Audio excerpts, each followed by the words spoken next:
Israel और Hamas के बीच जो युद्ध चल रहा है उसे शुरू हुए 2 हफ्ते से अधिक बीत चुका है। और अगर आप ये समझना चाहते हैं कि ये युद्ध इतना भीषण क्यों है, इस युद्ध का अंजाम क्या होगा और इस युद्ध की बारीकियां क्या है, तो आज हम आपको A to Z इस लड़ाई की पूरी समझाने वाले हैं। यानी अंग्रेजी के जो अक्षर होते हैं, अंग्रेजी के जो अल्फाबेट्स होते हैं, उन 26 अक्षरों के बीच इजरायल और हमास के बीच की ये पूरी जंग।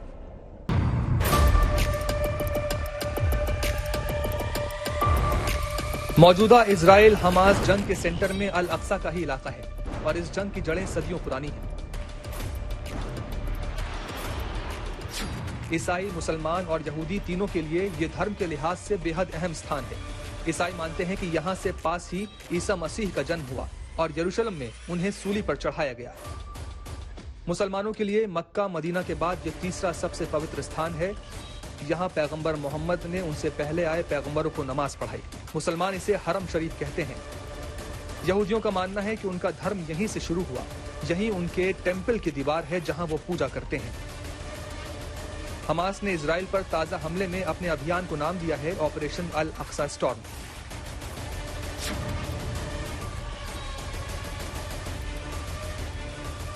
अरब देशों ने फिलिस्तीन के हक में इजराइल से बार बार युद्ध किए, लेकिन बदले में उन्हें हार ही मिली और इजराइल और अधिक मजबूत हुआ। मौजूदा जंग में कुल 22 में से अधिकतर अरब देश इजराइल के खिलाफ हैं। इजराइल के पलटवार से परेशान फिलिस्तीनी लोग भी अरब देशों से मदद की गुहार लगा रहे हैं। जंग की शुरुआत में बहरीन और यूएई जैसे अरब देश हमास के हमले को जायज नहीं ठहरा रहे थे। सऊदी अरब भी किसी लाइन से बच रहा था, लेकिन गाजा अस्पताल पर हुए हमले के बाद अब सभी अरब देश गुस्से में हैं।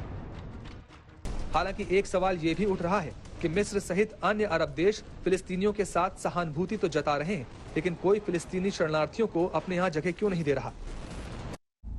इजरायल के प्रधानमंत्री बेंजामिन नेतन्याहू, जिन्हें बीबी भी कहा जाता है, इजरायल हमास जंग में अगर बी अक्षर की हम बात करते हैं तो वो सबसे अहम किरदार भी सामने आता है।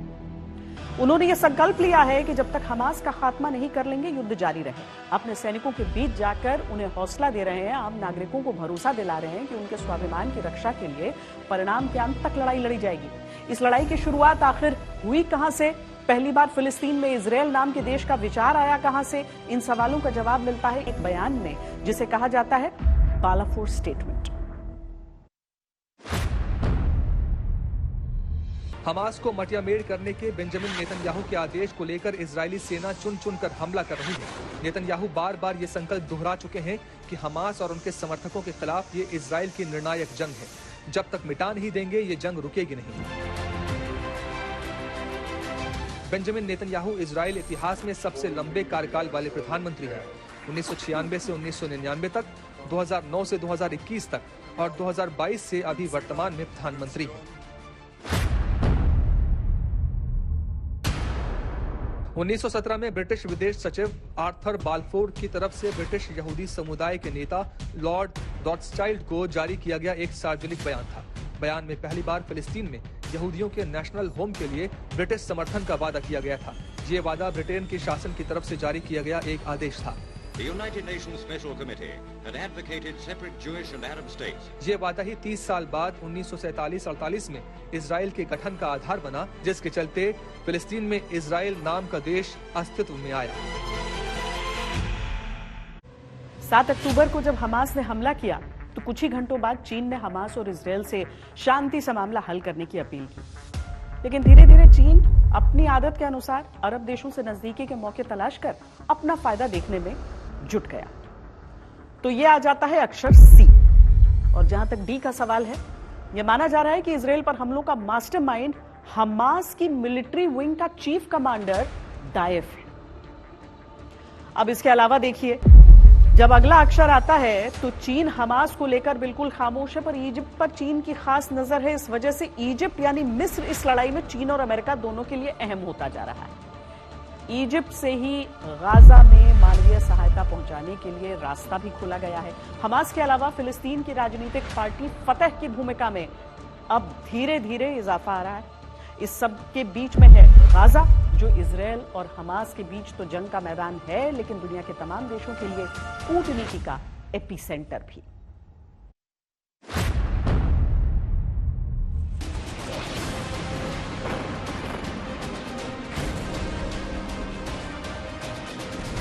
7 अक्टूबर को इजराइल पर हमास के हमले के अगले दिन चीन ने हमास और इजराइल से तुरंत युद्ध रोकने और शांति की अपील की, लेकिन धीरे धीरे उसका रुख बदलता गया। चीन अरब देशों के साथ मिलकर अब इस समस्या का हल निकालना चाहता है। हालांकि चीन ने अपने किसी भी रिपोर्ट में हमास का जिक्र नहीं किया। स्पष्ट है कि चीन इस जंग में फायदा देख रहा है और वो फायदा है अरब देशों से संबंध और मजबूत करके ग्लोबल पॉलिटिक्स में अपनी भूमिका बढ़ाना और अमेरिकी प्रभाव को कमजोर करना।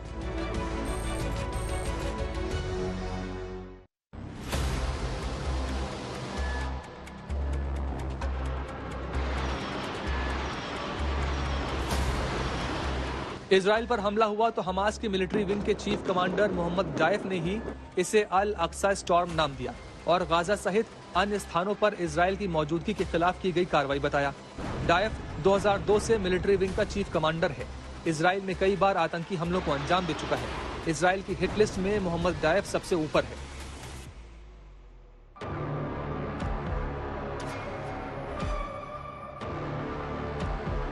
मिस्र इजराइल के खिलाफ है, लेकिन फिलिस्तीनी शरणार्थियों के लिए भी अपनी शरण के रास्ते नहीं खोलना चाहता। यूएन की रिपोर्ट के अनुसार मिस्र पहले ही शरणार्थी संकट से जूझ रहा है। अब ऐसे में और शरणार्थी नहीं लेना चाहता।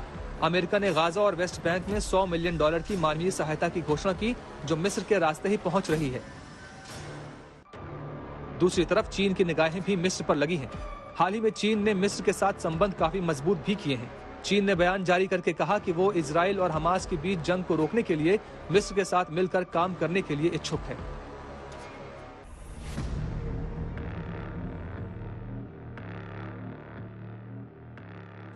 $1959 में फतेह एक फिलिस्तीन मुक्ति आंदोलन था, जिसकी राजनीतिक शाखा पीएलओ का ही फिलिस्तीन पर शासन था।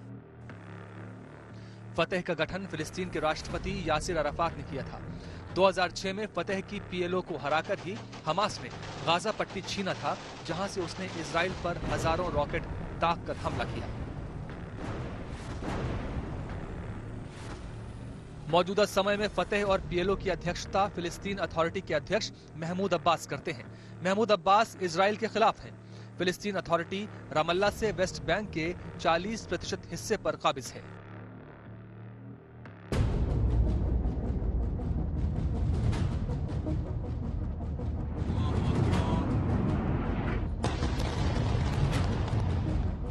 गाजा का आकार केवल 365 वर्ग किलोमीटर है। ये पश्चिम में भूमध्य सागर, उत्तर और पूर्व में इजराइल और दक्षिण में मिस्र के बीच फैला हुआ है। यहाँ 20 लाख से अधिक फिलिस्तीनी आबादी बसती है। 7 अक्टूबर को हमास ने गाजा से ही इजराइल पर हजारों मिसाइलें दागना शुरू की, जिसके बाद से ही युद्ध छिड़ गया है।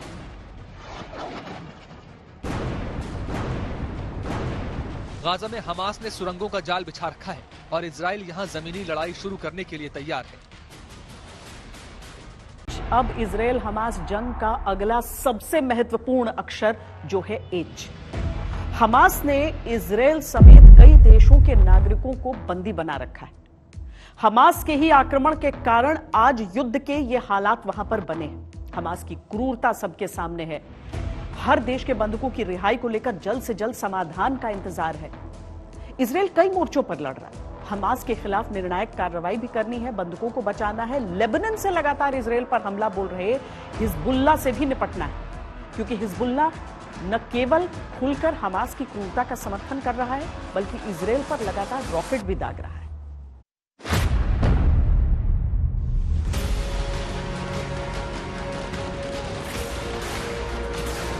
हरकत अल मुक़वामा अल इस्लामिया यानी हमास एक उग्रवादी सुन्नी इस्लामी समूह है। यह फिलिस्तीन के 2 मुख्य राजनीतिक दलों में से एक है। फिलिस्तीनी मुक्ति आंदोलन के खिलाफ हमास 1987 में कट्टरपंथी विकल्प के रूप में सामने आया था। 2006 से इसका गाजा पट्टी पर शासन है। इसका प्रमुख इस्माइल हानिया कतर में रहता है। इजराइल की आर पार की जंग इसी हमास के खिलाफ है। जंग में अब तक हमास के कई कमांडर मारे जा चुके हैं।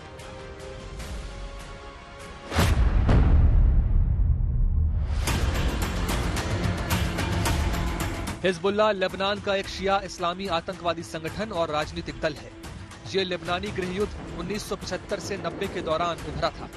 हिजबुल्लाह का इजराइल के साथ ऐतिहासिक टकराव रहा है।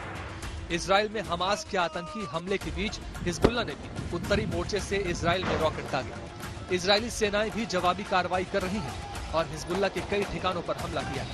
हिजबुल्लाह के चलते लेबनान बॉर्डर पर भी स्थिति तनावपूर्ण बनी हुई है। अब आता है अक्षर आई और इसके साथ आते हैं कई किरदार। इजरायल और हमास की जंग के बीच अगर इजरायल पर सबसे अधिक कोई देश आक्रामक होता है तो वो है ईरान। ये माना जाता है कि हमास और हिजबुल्लाह को ईरान से ही ताकत मिलती है, हालांकि ईरान इनकार करता है।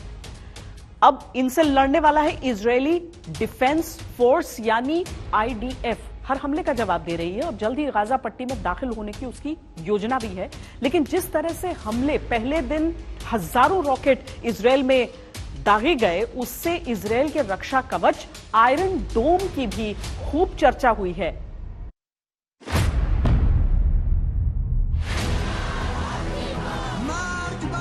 इजरायल के सबसे बड़े और ताकतवर दुश्मनों में ईरान सबसे आगे है। गाजा पर इजरायल की कार्रवाई के बाद ईरान ने दुनिया भर के मुस्लिम देशों से इजरायल के खिलाफ इकट्ठे होने का आह्वान किया है। ईरान ने इजरायल को धमकी भी दी है कि अगर गाजा पर जमीनी हमला किया तो वो भी इजरायल के खिलाफ जवाब देगा। इजरायल ने भी ईरान को करारा जवाब दिया है, जिससे हालात दोनों देशों के बीच मुश्किल बने हुए हैं। इजरायल के 1948 में अस्तित्व में आने के बाद ईरान कभी उसका सबसे अच्छा कारोबारी दोस्त हुआ करता था। इजरायल ईरान से तेल लेने वाला नंबर 1 देश था। 1979 की क्रांति के बाद कट्टरपंथी आयतुल्लाह खुमैनी ने सत्ता में आने के बाद फिलिस्तीनी मुद्दे का समर्थन किया और इजरायल के खिलाफ खड़े हुए। कहा जाता है कि ईरान ही हमास और हिजबुल्लाह दोनों की फंडिंग करता है, जिसके चलते ये दोनों शक्तिशाली संगठन बन सके। आयरन डोम एयर डिफेंस सिस्टम है जिसका उपयोग इजरायल दुश्मन की मिसाइलों और रॉकेटों को ट्रैक करके उन्हें आसमान में ही बेअसर करने के लिए करता है। इसकी सफलता दर 80 से 90% के बीच मानी जाती है।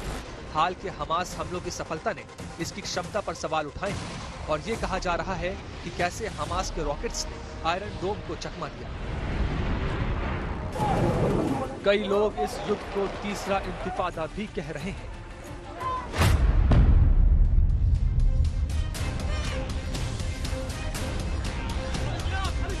इंतिफादा अरबी शब्द है और इसके कई अर्थ निकाले जाते हैं, जैसे उथल पुथल करना, हिलाकर रख देना, छुटकारा पाना आदि। 1987 में फिलिस्तीनी लोगों ने वेस्ट बैंक और गाजा पट्टी में इजरायलियों की मौजूदगी के खिलाफ विद्रोह किया, जिसे इंतिफादा कहा। ये विद्रोह 6 साल तक चला और इसी के दौरान हमास का जन्म हुआ। 4 फिलिस्तीनी मजदूरों की मौत के बाद शुरू हुआ ये इंतिफादा बेहद खतरनाक माना जाता है।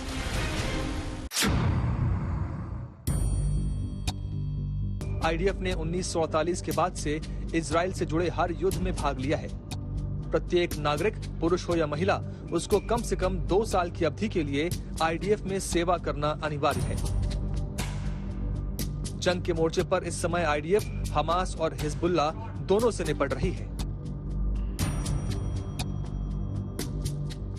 जो लड़ाई आज फिलिस्तीन इजरायल या इजरायल हमास के बीच दिख रही है, दरअसल वो सदियों पुरानी है और शुरू होती है यरूशलेम से, जिसे जेरूसलम भी कहा जाता है। यहूदी, मुस्लिम, ईसाई तीनों धर्मों का धार्मिक स्थल यहाँ है। उसी को लेकर कालांतर में लड़ाइयां चलती रहीं, जो आज भी जारी है। जंग के प्रभाव से लाखों लोग विस्थापित हुए, अलग अलग जगहों पर बसे। इनमें से ही एक शहर है गाजा पट्टी में खान यूनिस। खान यूनिस में हजारों शरणार्थी रहते हैं। इजरायल की कार्रवाई में ये खान यूनिस लगभग तबाह हो चुका है। इजरायल को पता है गाजा पट्टी में जमीनी लड़ाई होने पर कई देश अपने लड़ाकों को उतार सकते हैं, जिसमें लेबनान से सबसे अधिक खतरा है। हालात यहां तक आए कैसे? हमास की इतनी बड़ी हमले की तैयारियों का पता इजरायल को चला क्यों नहीं? इसको लेकर मोसाद की कार्यकुशलता पर भी सवाल उठ रहे हैं। आगे के अक्षरों का भी एक बार पूरा ब्यौरा दें।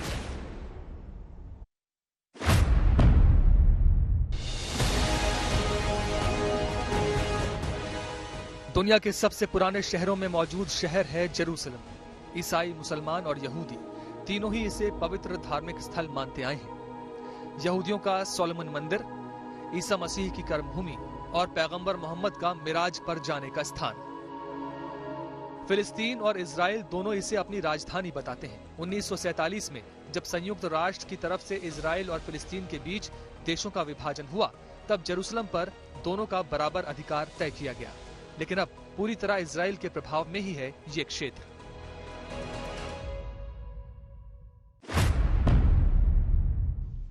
गाजा पट्टी के दक्षिणी छोर पर बसा ये शहर इजराइल के गुस्से का प्रकोप झेल रहा है।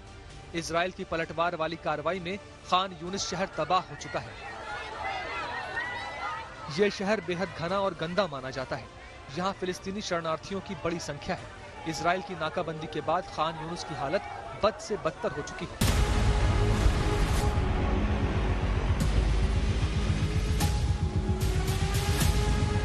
इजराइल के उत्तर में स्थित लेबनान एक पूर्व फ्रांसीसी क्षेत्र है और अरब देशों का एक हिस्सा है। इजराइल के वजूद में आते ही अरब देशों ने हमला बोला था, जिसमें लेबनान भी शामिल था। लेबनान से फिलिस्तीनी हमलों के जवाब में इजराइल ने 1985 से 2000 तक दक्षिणी लेबनान पर कब्जा कर लिया। बाद में यूएन की तरफ से ब्लू बॉर्डर घोषित होने के बाद कब्जा छोड़ दिया। अब मौजूदा दौर में यही लेबनान हिजबुल्लाह का घर बना हुआ है। लेबनानी संसद में हिजबुल्लाह के 15 प्रतिनिधि हैं। हिजबुल्लाह लगातार इजराइल पर हमले कर रहा है और इजराइल को हमास के साथ हिजबुल्लाह से भी निपटना पड़ रहा है। इजराइल ने लेबनान बॉर्डर पर सेना का भारी डिप्लॉयमेंट कर रखा है।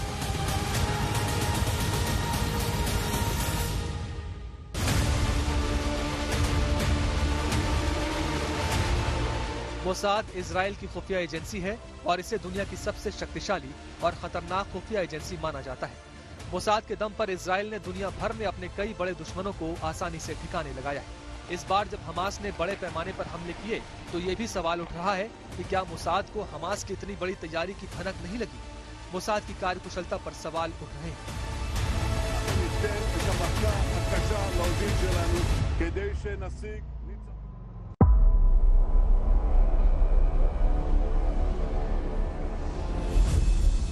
नकबा का अर्थ अरबी में होता है तबाही। इजराइल जब अस्तित्व में आया तो फिलिस्तीनियों को अपने घर छोड़कर विस्थापित होना पड़ा। इसे फिलिस्तीनी बोलचाल में नकबा कहा गया। फिलिस्तीनी हर 15 मई को नकबा दिवस मनाते हैं। 14 मई 1948 को इजराइल का गठन हुआ था और 15 मई को हजारों फिलिस्तीनियों को घर छोड़कर जाना पड़ा। इस तारीख को मातम के तौर पर नकबा यानी तबाही या विनाश से जोड़कर मनाया जाता है।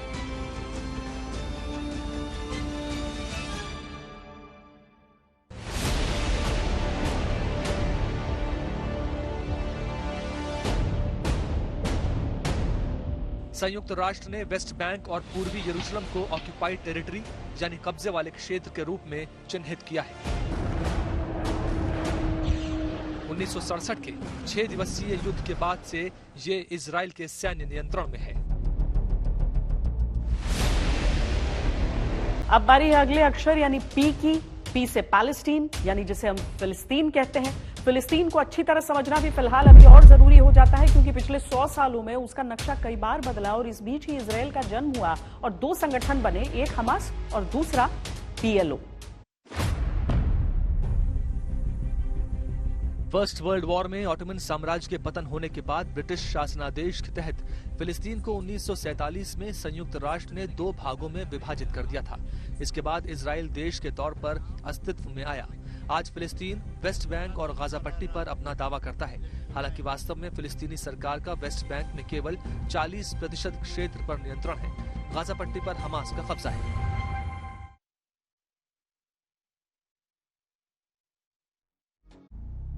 हमास ने हाल ही में अमेरिका के 2 नागरिकों को रिहा कर दिया। बताया जाता है कि इस रिहाई में कतर ने मध्यस्थ की भूमिका निभाई। हालांकि रूस का भी एक पक्ष यही है कि बंधकों की रिहाई तत्काल प्रभाव से होनी चाहिए। वैसे इस जंग में सिर्फ फिलिस्तीनी ही मुश्किल में नहीं पड़े, बल्कि कुछ सेटलर्स भी हैं। ये वो यहूदी हैं जो गाजा में ही रहते आए हैं। इन समस्याओं को हर कोई सुलझाना चाहता है। इसीलिए दुनिया के कई राष्ट्राध्यक्ष इजराइल की आर्थिक राजधानी टेल अवीव में जुट चुके हैं और कई बड़े नेता आने का प्लान बना चुके हैं।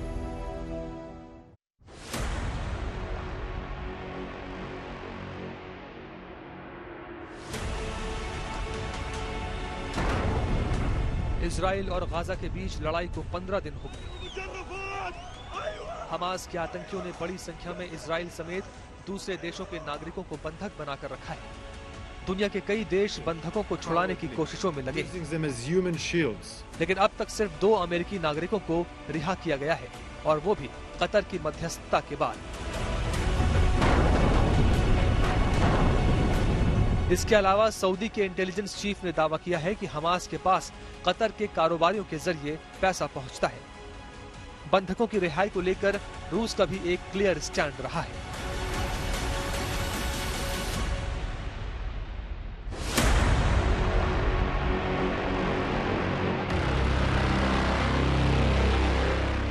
शीत युद्ध के दौरान इजराइल फिलिस्तीन संघर्ष में सोवियत संघ ने फिलिस्तीन और अरब राज्यों के साथ गठबंधन किया था। 1991 में सोवियत संघ के विघटन के बाद नया देश रूस बन गया, लेकिन रूस का रोल आज भी वही है। रूस के राष्ट्रपति व्लादिमीर पुतिन ने सीधे तौर पर इजराइल की निंदा की। पुतिन ने कहा कि गाजा पट्टी में इजराइल क्रूरता कर रहा है। हालांकि रूस ने यह भी कहा है कि इजराइल को अपनी रक्षा का अधिकार है। जंग फिलिस्तीनियों और हमास समर्थकों के लिए मुश्किलें लेकर आई है, तो इसमें कुछ सेटलर्स यानी यहूदी भी कम परेशानी में नहीं है।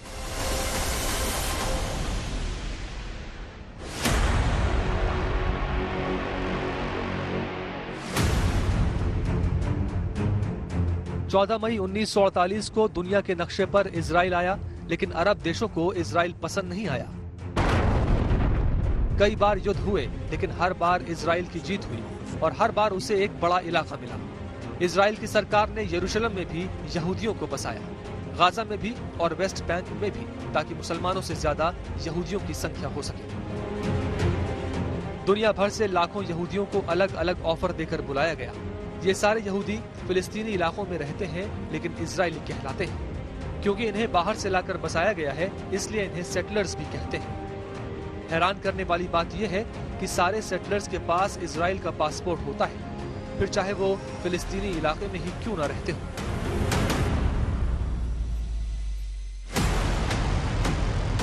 इन सब के बीच तेल अवीव में बड़े अंतर्राष्ट्रीय नेताओं का आना जाना लगा हुआ है, ताकि किसी तरह के संकट को संभाला जा सके।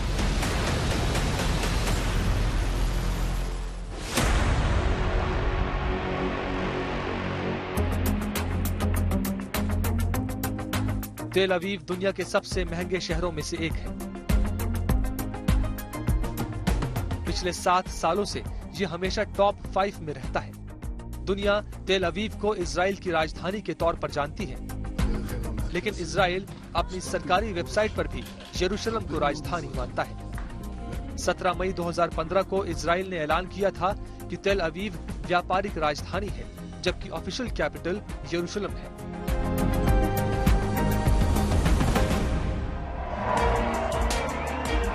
दो 2017 में अमेरिका के तत्कालीन राष्ट्रपति डोनाल्ड ट्रंप ने अमेरिकी एम्बेसी को यरूशलेम शिफ्ट करके ये बताया था कि यरूशलेम ही असली राजधानी है, लेकिन अब भी ज्यादातर देशों की एम्बेसी तेल अवीव में ही है। ये इजराइल का एक ऐसा शहर है जहां सिर्फ 6% लोग गरीबी रेखा के नीचे रहते हैं। इस युद्ध में ट्रिपल यू यानी यूएस, यूएई और यूनिटी गवर्नमेंट एक अहम किरदार की तरह है। यूएई के साथ इजराइल का समझौता है, तो वो कभी धूप कभी छांव की तरह इस युद्ध में पेश आ रहा है। यूएस खुलकर इजराइल के साथ वैचारिक और रणनीतिक रूप से खड़ा है, और तीसरी है यूनिटी गवर्नमेंट, जिसने ये बता दिया दुनिया को कि राजनीतिक मतभेद कुछ भी हो, लेकिन संकट की घड़ी में सब साथ हैं।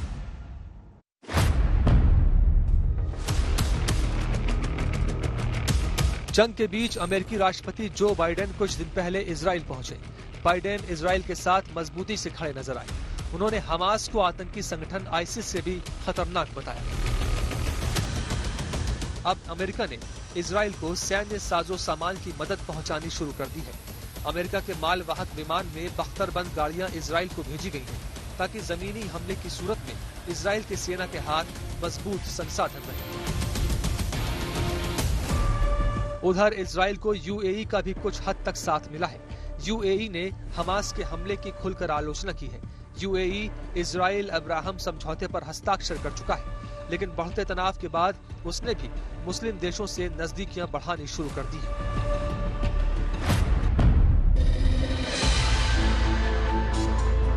बेंजामिन नेतन्याहू हर मोर्चे पर मजबूत रहना चाहते हैं, ताकि दुश्मन को परास्त कर सके। लिहाजा अपने ही देशों में उन्होंने युद्ध संकट को देखते हुए आपातकालीन एकता सरकार का भी गठन किया है। इस यूनिटी गवर्नमेंट में दोनों विपक्षी दलों के नेताओं को भी शामिल किया गया है। इस जंग में किसकी होगी विक्ट्री, कितनी बदलेगी इस पूरे क्षेत्र की ज्योग्राफी, इसका अनुमान लगाना अभी मुश्किल है, क्योंकि भीषण जंग का दौर जारी है। इस जंग का क्या है वो एक्स फैक्टर जो पूरे युद्ध का रुख बदल सकता है? हमास के हमलों को क्यों 50 साल पुराने योम किपर युद्ध से जोड़ा जा रहा है, और क्या है इजराइल की विचारधारा ज़ायनिज्म, जिसे इजराइल के संघर्ष की आत्मा कहा जाता है?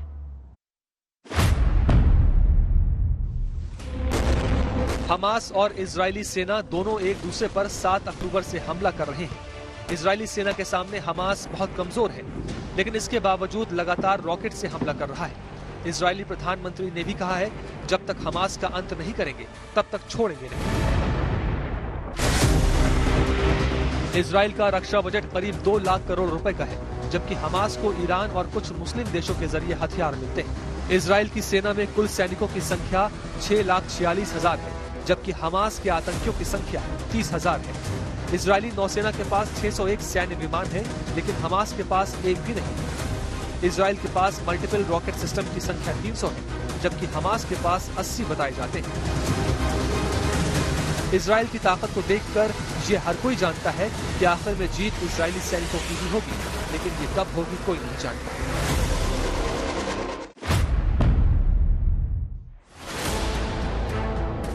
संयुक्त राष्ट्र के 1947 में किए गए इजराइल फिलिस्तीन बंटवारे के अनुसार वेस्ट बैंक ही अब फिलिस्तीन है, जो जॉर्डन नदी के पश्चिम में स्थित है। अभी इस क्षेत्र का लगभग 40% भाग ही फिलिस्तीनी अथॉरिटी के नियंत्रण में है, शेष हिस्सा इजराइल के पास है।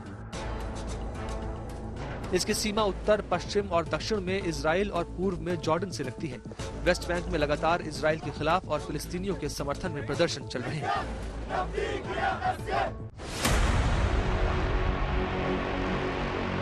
इजराइल ये सालों से जानता है कि उसकी मौजूदगी अरब देशों को खटकती है, और वो ये भी जानता है कि अगर हमास के साथ ये युद्ध ज्यादा लंबा चलता है तो कई फ्रंट खुल सकते हैं। इजराइल के तेवर साफ है, वो ऐसे किसी भी देश को बख्शने के मूड में नहीं है जो उन पर हमला करेगा या हमास का साथ देगा, फिर चाहे वो सीरिया हो या ईरान या फिर तुर्की। हिजबुल्लाह के खिलाफ भी इजरायली सेना मोर्चा खोलकर बैठी है। अगर इजराइल बदले की कार्रवाई जारी रखता है तो दूसरे देश भी इसमें शामिल हो सकते हैं, जिससे संघर्ष का दायरा बहुत ज्यादा बढ़ सकता है। लेकिन जानकारों का मानना है कि इजराइल ऐसा नहीं चाहेगा कि इस युद्ध में कोई और भी देश एक्स फैक्टर बनकर उभरे।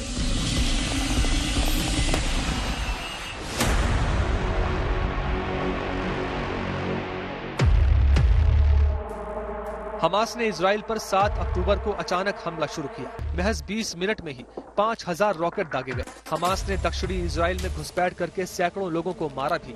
हमले के जवाब में प्रधानमंत्री बेंजामिन नेतन्याहू ने घोषणा करते हुए कहा कि उनका देश अपने दुश्मन से अभूतपूर्व कीमत वसूलेगा। इस ऐलान के साथ ही युद्ध की शुरुआत हो गई और योम किप्पुर युद्ध की यादें ताजा हो गई। 1973 में भी इजराइल पर हमला हुआ था। अरब देशों के साथ मिस्र और सीरियाई सेनाओं ने भी हमला किया था।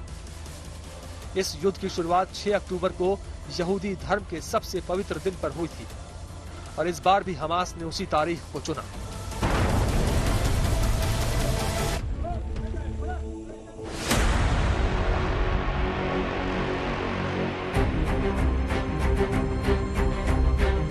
यहूदीवाद को आसान शब्दों में समझें तो ये यहूदियों का, यहूदी संस्कृति का राष्ट्रवादी राजनीतिक आंदोलन है, जो इजराइल के ऐतिहासिक भूभाग में यहूदी देश की पुनर्स्थापना का समर्थन करता है। ज़ायनिज्म एक राजनीतिक और वैचारिक आंदोलन भी माना जाता है, जो 19वीं सदी के अंत में मुख्य रूप से यहूदी समुदाय के बीच उभरा था। आंदोलन का उद्देश्य यहूदियों को फिलिस्तीन में उनकी मातृभूमि में लौटाना था, जो पहले ऑटोमन साम्राज्य के नियंत्रण में था। दूसरे विश्व युद्ध से पहले यूरोप में जब यहूदियों के खिलाफ अत्याचार के मामले बढ़ने लगे, तब इस आंदोलन से लाखों लोग जुड़ने लगे। आंदोलन का एक ही मकसद था, यहूदियों के लिए अपना देश। 1948 में इजराइल का निर्माण हुआ, और आज भी यहूदियों के लिए ज़ायोनिज्म एक वैचारिक ताकत की तरह है।